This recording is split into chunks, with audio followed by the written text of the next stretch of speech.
4 mois de malédiction de Julien Lopetegui, un enfer de plus, un enfer de trop. Abonnez-vous à ma chaîne et activez la cloche des notifications pour ne rien rater de mes publications. Merci et bonne suite. Viré juste avant la Coupe du Monde puis 4 mois après avoir signé au Real Madrid, les 4 mois calamiteux de Julien Lopetegui. De son licenciement de la Roja à la claque lors du Classico dimanche, Julien Lopetegui a connu 4 mois bien délicats. 13 juin, Lopetegui viré de la sélection espagnole. 2 jours avant l'entrée en lice de l'Espagne à la Coupe du Monde en Russie, les dirigeants frappaient très fort en annonçant le licenciement de Julien Lopetegui. Cette décision, qui faisait l'effet d'une bombe pour la Roja, était motivée par l'accord passé entre le Real Madrid et Lopetegui pour succéder à Zinedine Zidane à la tête des Merengues, après le mondial. Luis Rubial, le président de la fédération espagnole, n'avait pas apprécié cette négociation dans son dos. Lopetegui sera présenté dès le lendemain à la presse comme nouveau coach du Real.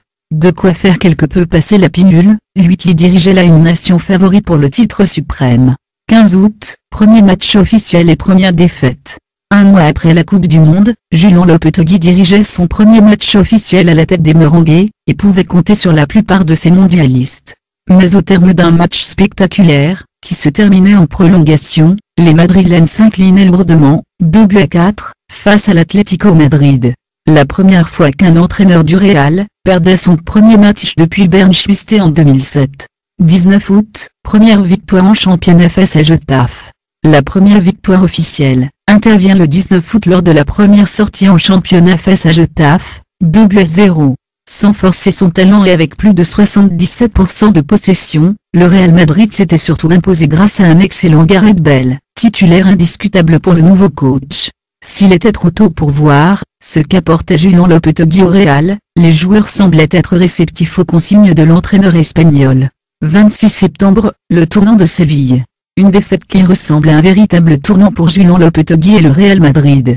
Alors qu'il se déplaçait en Andalousie avec la meilleure défense, et aucune défaite depuis le début de l'exercice, les Madrilènes déchantaient totalement, et se faisaient corriger par une équipe du FC Séville très impressionnante, 0-3. 13 en dessous collectivement et sans réaction, le Real débutait sa descente aux enfers. 2 octobre, défaite à Moscou en Ligue des Champions. Une semaine après la gifle de Séville, Julien Lopetegui n'arrivait pas à remettre les bons ingrédients, et s'inclinait avec son équipe à la surprise générale, à Moscou, en Ligue des Champions sur une erreur d'inattention en début de match, 0-1. Pour sa défense, l'ancien sélectionneur espagnol ne pouvait pas compter sur plusieurs cadres comme Gareth Bale, Sergio Ramos, Marcelo, Isco, ni même Luka Modric au coup d'envoi, lui qui est entré à l'heure de jeu.